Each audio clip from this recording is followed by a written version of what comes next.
Kublai Khan. Y quiero arrancar haciéndoles una pregunta. ¿Y si China se hubiese vuelto cristiana en el siglo XIII? ¿Y si China se hubiese vuelto cristiana en el siglo XIII? La población china hoy es algo así como 1.400 millones. 1.4 billions, dicen los americanos. Imaginen ese mundo tocado por el cristianismo hace 800 años. Bueno, de eso vamos a hablar hoy. De eso vamos a hablar hoy. De la gran oportunidad perdida en la historia de la iglesia. Ahora, cabe hacer una aclaración. Ustedes conocen el espíritu de True Story.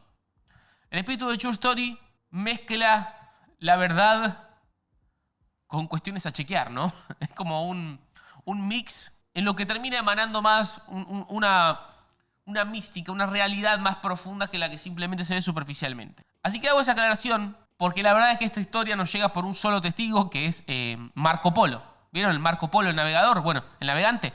Marco Polo fue quien contó esta historia y algunos dicen que era un poquito chamullero, embrollero, como que hablaba de más. Marco Polo, no sé, pero la historia de esta la conocemos a través de él. Pero bueno, arrancamos con Kublai Khan. Kublai Khan es el emperador del famoso imperio mongol. Un imperio que iba desde el Océano Pacífico al Mar Caspio. Era enorme el imperio mongol. Se dice que era el más grande que existió. Su abuelo, Genghis Khan, tuvo tanta gente, tuvo tantos esclavos, que se dice que una décima parte de la humanidad más o menos desciende de él. O sea, imagínense lo que era eso. Era enorme, verdaderamente. Kublai es el nieto, Kublai Khan, que hereda a Genghis Khan. Hereda el imperio más grande que jamás existió, ¿no? Y para muchos Kublai fue incluso más grande que Genghis Khan, porque Genghis Khan conquistó, armó todo, pero él gobernó y gobernó bien.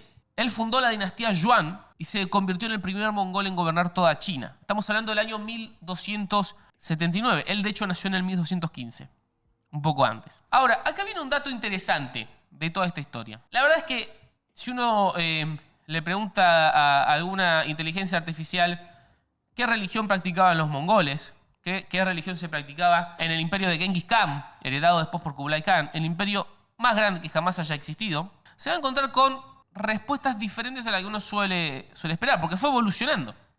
Ellos tenían una especie de fe chamánica, ¿sí? Ligada a la naturaleza, a las estepas. Eran chamanes, adoraban a la tierra, al viento, al fuego, a las montañas, veneraban a los ancestros, pero tenían una gran libertad de culto. O sea, en la mente de Genghis Khan y de los primeros mongoles, todas las religiones eran caminos para alabar a Dios, de alguna manera. Esto es un dato importante. ¿Por qué? Porque la mamá del protagonista de nuestra historia, la mamá de Kublai Khan, el nieto de Genghis Khan, de quien estamos hablando, era cristiana.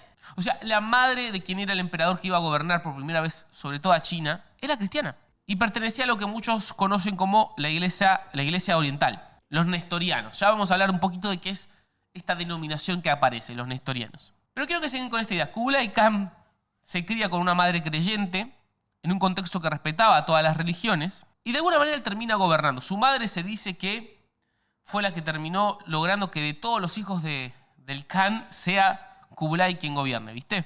En la corte del emperador había entonces budistas, confucianos, musulmanes, cristianos nestorianos, y todos debatían y todos eran escuchados. Los mongoles eran muy prácticos. Si vos pagabas impuestos y eras leal, podías creer lo que vos quieras. A Kublai le interesaba el budismo, le interesaba también el cristianismo, y quería saber cuál era la fe verdadera de alguna manera, cuál era la más poderosa. Ahora, volvamos un poquito hacia los nestorianos y hacia los cristianos que ya habitaban en China. En el año 600 más o menos, el cristianismo comenzó a pisar fuerte en China. Comenzó desde Persia y Siria, donde era mayoría, a través de la ruta de la seda, a llegar hacia el oriente, cada vez más lejos al oriente. Y quien era el emperador de la dinastía Tang, o sea, quien gobernaba China en ese momento, estamos hablando del año 700, les da la bienvenida a los misioneros cristianos que llegaban y les permitía construir iglesias, traducir la Biblia y demás. Entonces hay monasterios, obispos, comunidades enteras cristianas que van floreciendo en esos primeros siglos. Hasta el año 800-900, donde un nuevo emperador, esta es parecida a la historia del faraón, donde un nuevo emperador prohíbe el budismo, prohíbe el cristianismo, todas las religiones extranjeras, y esa primera iglesia china casi que desaparece. Entonces, cuando llegan los mongoles, los pequeños cristianos que estaban todavía ahí escondidos, como que vuelven a respirar, ¿no? Porque ahora tenían un espacio donde expresar su fe sin sufrir la muerte. Repasando rápido, porque a mí toda esta parte histórica me interesa genuinamente. En el año 600 llegan los cristianos a China, en el año 800 casi que los matan a todos, y cuando gobiernan los mongoles, desde Genghis Khan hasta su nieto Kublai Khan, empiezan a florecer. Llegamos ahora sí al momento crítico, a la gran oportunidad que ha perdido la iglesia en la historia. Año 1266. Dos hermanos comerciantes de Venecia, Niccolo y Maffeo Polo, papá y tío de Marco Polo, andan navegando por Asia haciendo negocios y terminan medio de rebote llegando a la corte del emperador Kublai Khan. Y Kublai queda fascinado con estos tipos. Los interroga por horas, les pregunta por la iglesia, por la Biblia, por la fe, por el Papa, por cómo funciona Dios en Occidente. Kublai Khan, como les dije recién, era un tipo que era muy curioso. No solo sobre la praxis del poder, no solo sobre cómo gobernar un imperio tan vasto, sino también sobre cuál es la religión verdadera atrás de todo esto, ¿viste? De esa conversación que tienen los Polo con Kublai Khan, sale un pedido. Kublai les dice, necesito que vayan ante el Papa. Escucha esto, el emperador mongol. Vayan ante el Papa y pídanle lo siguiente. Tráiganme 100 hombres sabios en la fe cristiana, capaces de discutir, de demostrar, que conozcan las artes. Y tráiganme aceite de la lámpara que arde sobre el sepulcro de Jesús en Jerusalén. Y les dio hasta una tablilla de oro, que era como un pasaporte que decía que ellos eran enviados por el emperador mongol. Entonces, antes de irse, esto lo escribe Marco Polo, ¿no? Antes de irse, ellos quieren convertirlo a la fuerza al Kublai. Le dice, che, pero si a vos te cierra todo esto, ¿por qué no te convertís todavía? Y Kublai le contesta, y lo voy a leer textual, ¿con qué fundamento quieres que me haga cristiano? Vayan donde está el Papa y pídanle de mi parte que me mande 100 hombres sabios. Cuando yo vea que pueden condenar a los idólatras y demostrar poder verdadero, entonces yo voy a bautizarme y se van a bautizar todos mis súbditos. Y va a haber más cristianos acá que en cualquier parte del mundo. ¡Wow! El emperador mongol diciendo que si vienen 100 hombres sabios cristianos y demuestran que son emisarios del Dios verdadero y que tienen real poder, yo voy a bautizarme y todos mis súbditos lo harán. Ahora, no sabemos si esto hubiese sido posta, ¿no? O sea, no sabemos si genuinamente él se hubiese bautizado. ¿Viste que uno cuando quiere creer, cree, y cuando no quiere creer, no cree. A lo mejor venían 100 sabios, abrían el mar en dos y el chabón seguía sin creer. No lo sabemos. Pero tomemos este pedido como algo real. Él no quería que vengan por venir. Él quería que le demostraran, con lógica y con milagros, que le ganaran a los budistas la pulseada, ¿viste? Como un torneo de religiones. Kublai quería ver quién era el mejor, quién tenía el verdadero Dios. Tipo Elías con los profetas de Baal.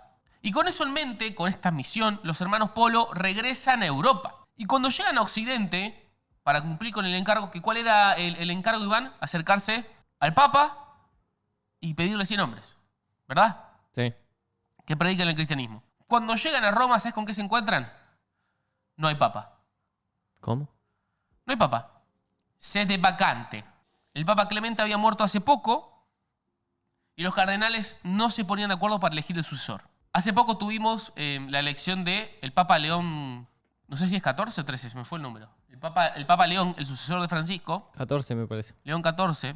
¿Cuánto duró el cónclave? ¿Te acordás más o menos? 2 días. Fue cortito.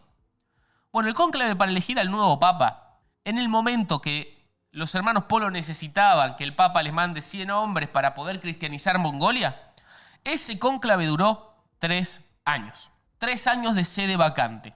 Quizás el pedido más grande que le iban a hacer a la iglesia en siglos, quizás la oportunidad más grande de la historia, la puerta abierta al imperio más grande del mundo, sucede en el momento donde no hay nadie que pueda responder. Así que los Polo tuvieron que esperar, y esperar, y esperar, y esperar. Y acá hay un momento de ironía, escucha esto, porque en todo ese momento de espera, los Polo, los hermanos, le cuentan todo esto que está pasando a uno de los cardenales, a uno de los que estaban en esta movida, Teobaldo Visconti. Le cuentan, mire, nosotros necesitamos el Papa para poder agarrar y mandar 100 tipos porque tenemos esta oportunidad. Y Visconti es quien después de este periodo de 3 años de sede vacante es elegido como Papa. O sea, al chabón que le cuentan esto es quien eligen como Papa. que pasa a llamarse Gregorio X, el Papa Gregorio X. Todo esto lo pueden buscar ustedes, esto está en internet, esto es real. Parecía que los planetas se alineaban, habían pasado 3 años, pero el tipo que llega al poder es quien conocía el pedido latente de los mongoles.